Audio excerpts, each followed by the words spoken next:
Oi pessoal, tudo bem? Hoje a gente vai estar começando uma série de vídeos sobre análise de custo produtivo, onde a gente vai fazer um estudo de caso referente a um ciclo de fabricação ligado ao torneamento, né? Então, a gente, o processo em si ele não é o importante, né?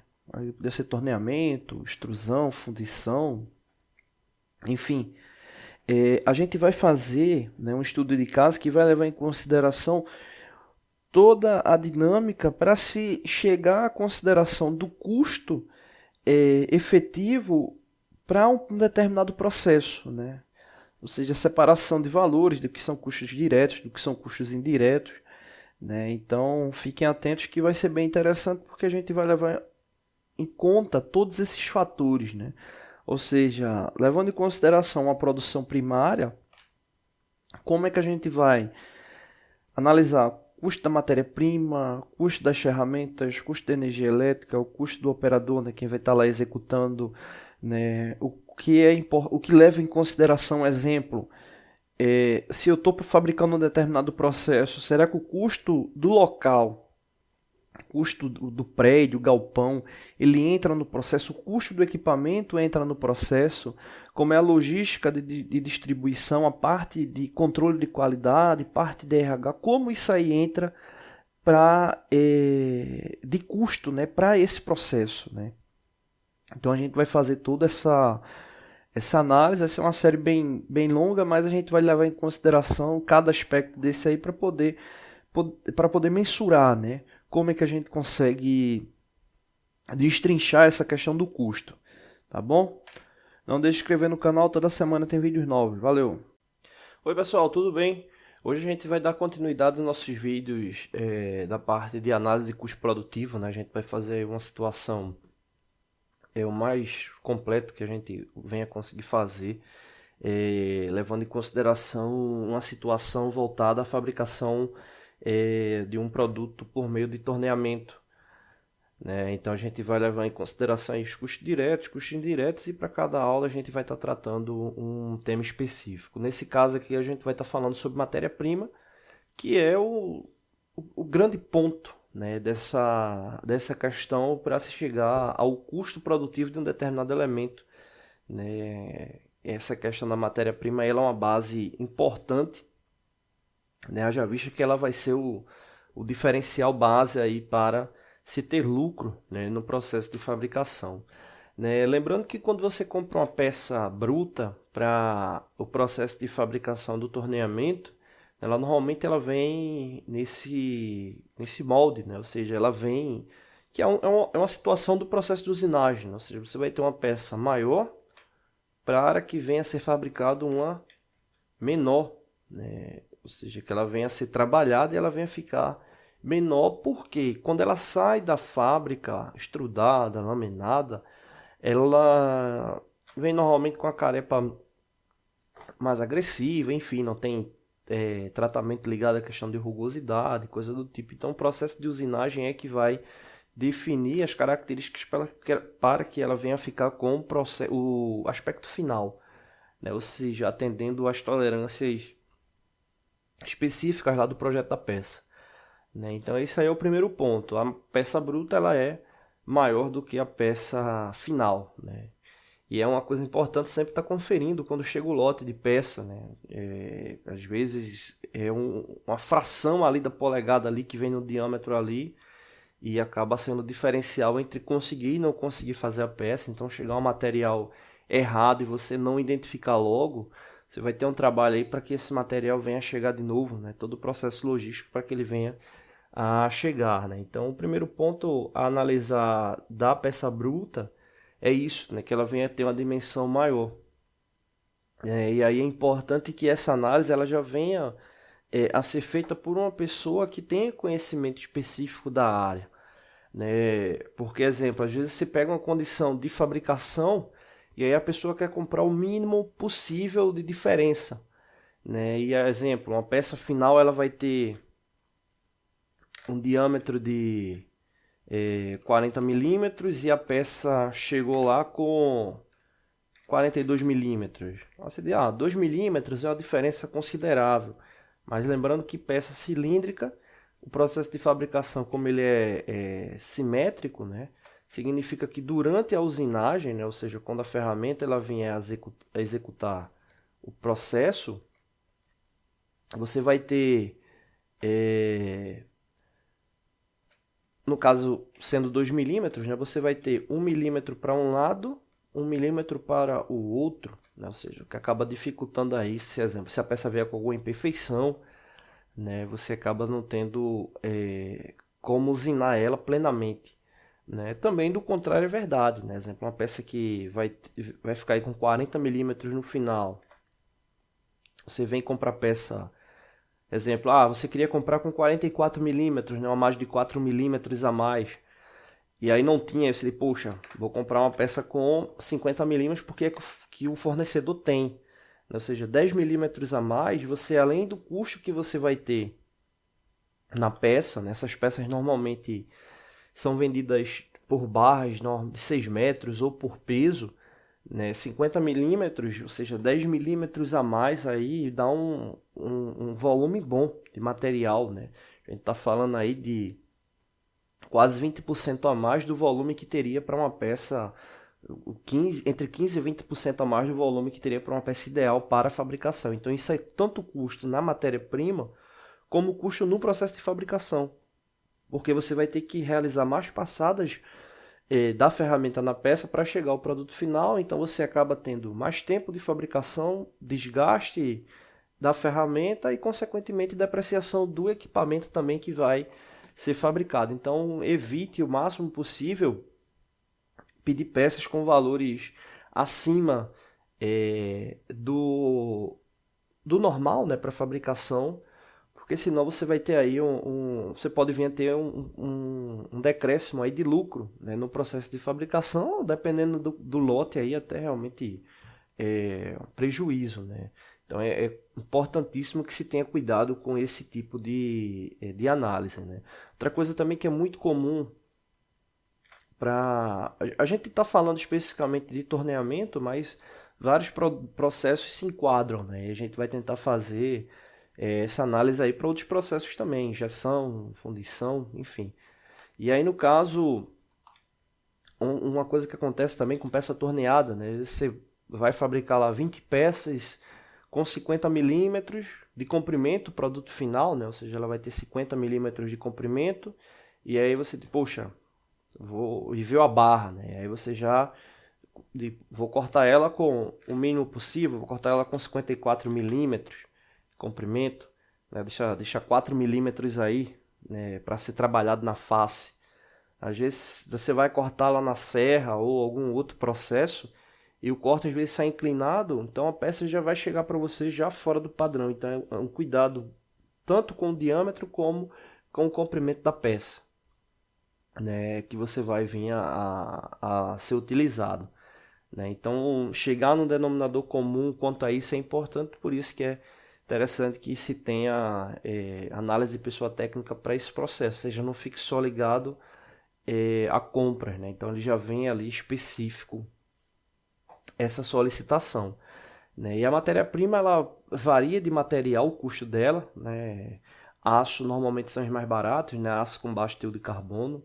E aí ligas de materiais não ferrosos ou ligas especiais aí o valor já sobe considerável, né? Então, exemplo, latão, ligas especiais, enfim, o valor sobe bastante, né? As taxas, exemplo, material que a gente não tem aqui no Brasil, tem que trazer de fora. Se você vai importar, o valor aumenta ainda mais. Você tem todo o processo logístico para que esse material venha chegar aqui no Brasil, né? Então, o custo de matéria-prima é uma base ali para diferenciar a questão de ter lucro ou não no processo, né? Sem contar que é importante ter uma análise bem detalhada sobre o material, que isso vai dar link para a nossa próxima aula, que é sobre as ferramentas, né? Que é identificar se com o material que eu vou estar fabricando e com as ferramentas que eu possuo, se eu vou conseguir atender os parâmetros, né? Às vezes a técnica do modelamento, da usinagem eu sei, mas às vezes a ferramenta ou o próprio equipamento ele não vai atender ali o específico, e aí você acaba tendo que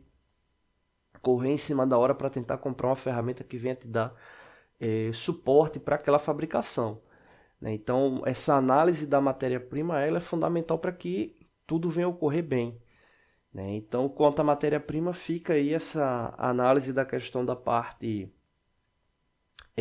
do volume que você vai solicitar para que venha atender o produto final e a análise da liga que você vai estar comprando para verificar se todos os aspectos técnicos eles vão atender para que o produto final ele venha a ser fabricado, né? Então a matéria-prima é um diferencial. Melhorou muito no Brasil a questão de matéria-prima, né, nesses últimos 20 anos. Então hoje você encontra muita coisa aqui no Brasil, né?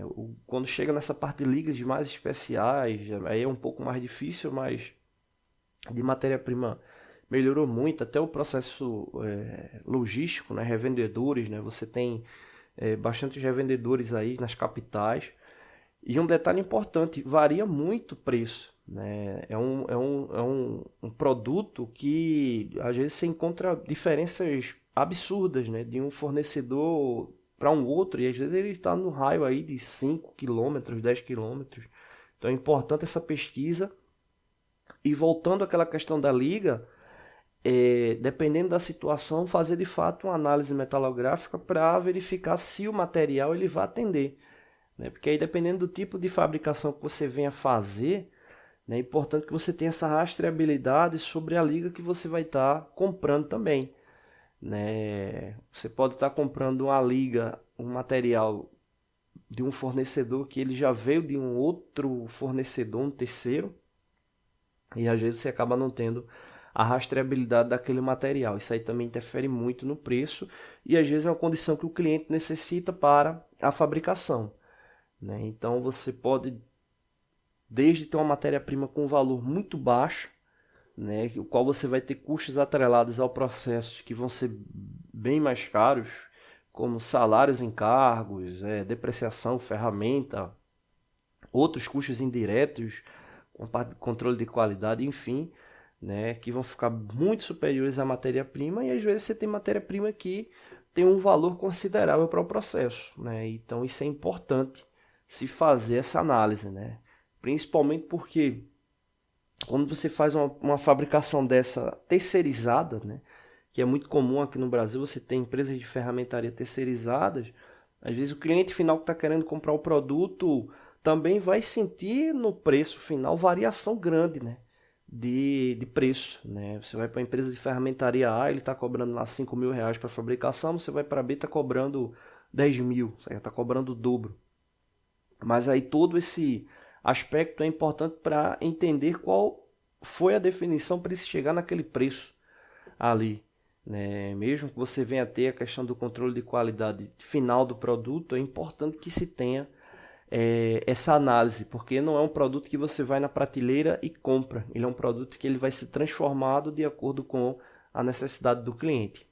Então, tudo isso aí tem uma base muito forte ligado à matéria-prima, tá bom? Não deixe de se inscrever no canal, toda semana tem vídeo. Oi pessoal, tudo bem? Hoje a gente vai estar dando continuidade às nossas aulas ligadas à parte de custo produtivo, né? A gente está aí falando sobre o processo de torneamento, os custos que estão aplicados, né, a esse processo. E agora a gente vai estar falando sobre os custos ligados às ferramentas, né? Não são ferramentas de gestão, são ferramentas de corte, né? Ou seja, ferramentas aplicadas ao processo de usinagem, né? É um detalhe interessante porque ferramenta, custo direto, custo indireto.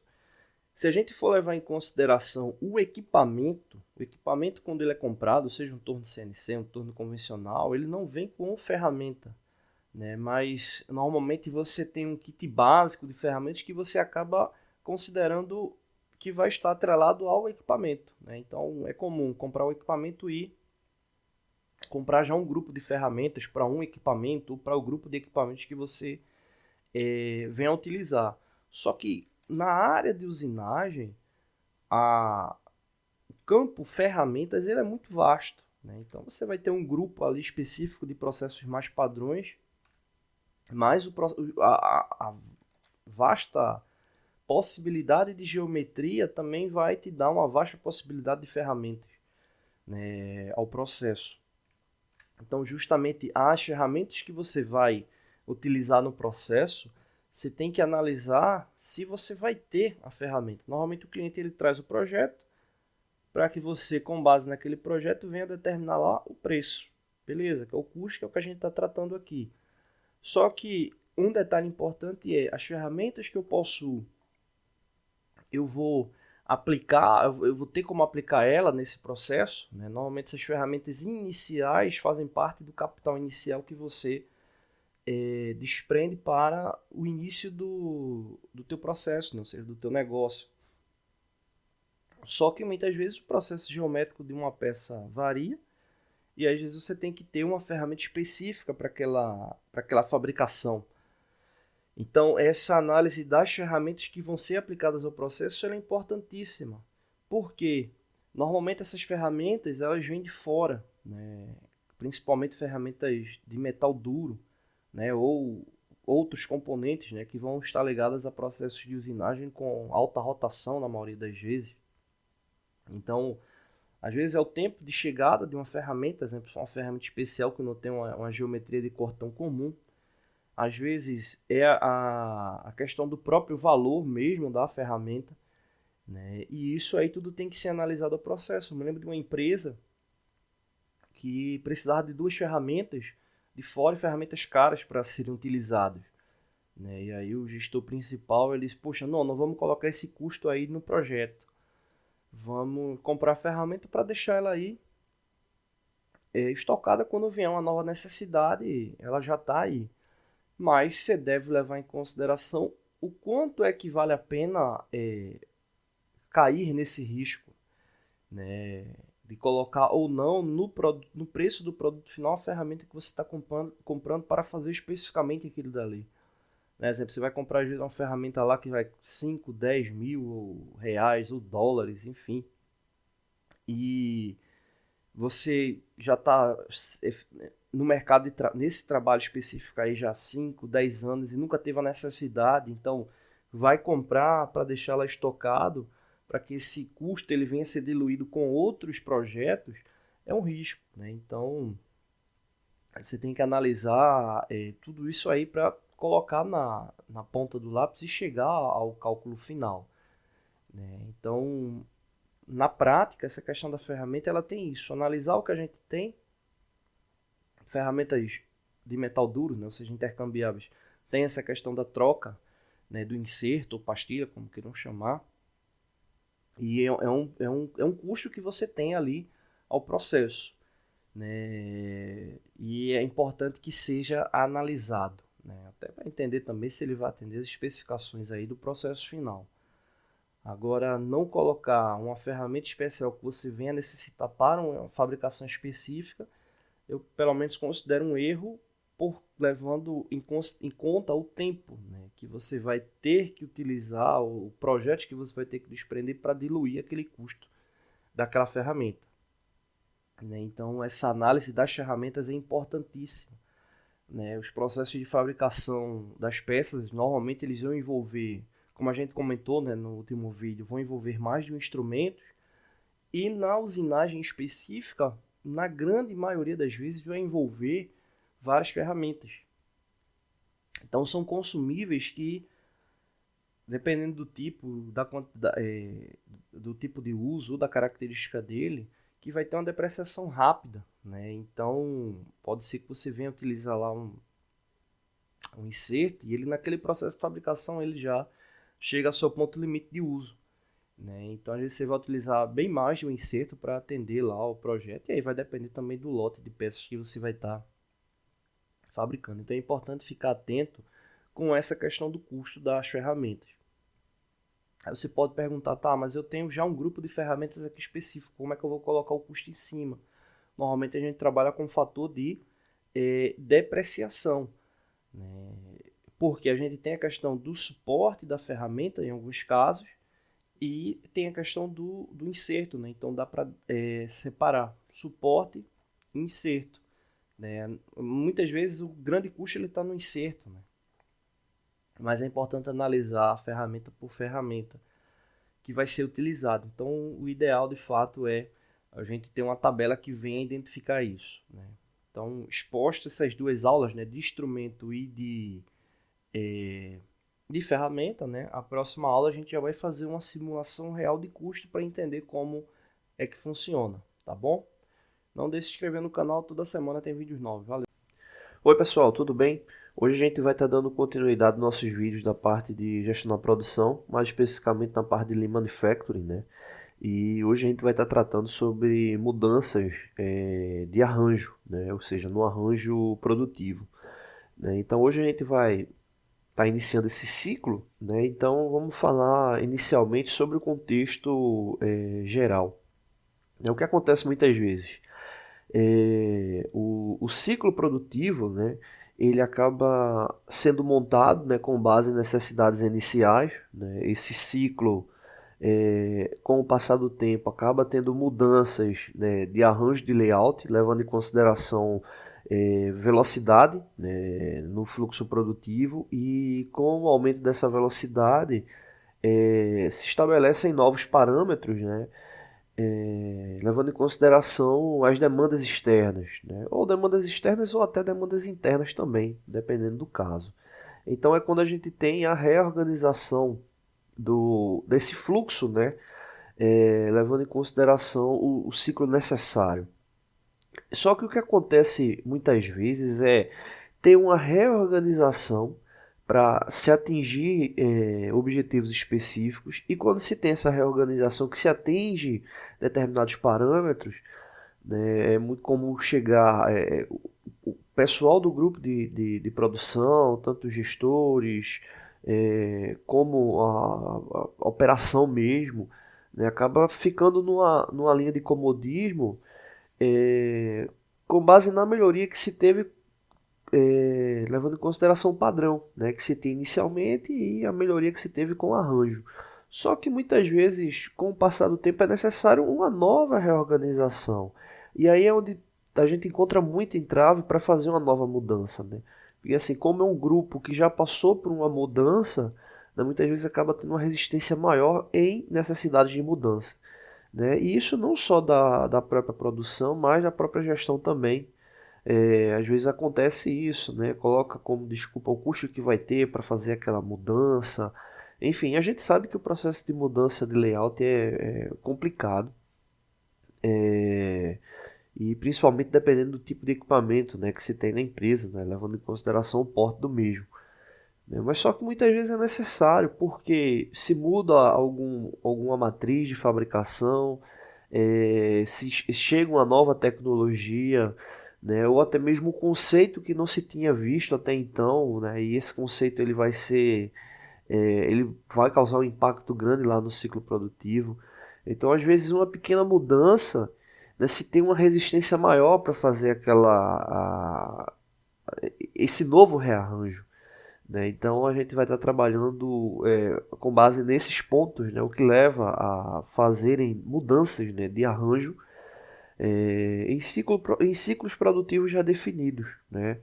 E claro, levando em consideração a questão do custo-benefício também, né? A gente falou sobre essa questão do custo, mas dependendo da mudança, né, de como vai ser feito esse processo, às vezes realmente não é válido fazer, né, naquela planta, né? E em alguns casos, às vezes é necessário realmente uma nova adequação de planta como um todo, né? Às vezes até uma outra subsidiária ser aberta, ou realmente a mudança para um novo local físico para que se tenha as adequações necessárias. Agora, sempre levando em consideração o custo-benefício. E para o caso das linhas de produção, um detalhe muito importante é a longevidade do fluxo. O quanto é que aquela mudança também vai ter, né, possivelmente longevidade para se atingir o lucro que aquela mudança vai ocasionar. Tá bom? Então a gente vai estar falando sobre esses pontos aí mais para frente. Valeu, não deixe de se inscrever no canal.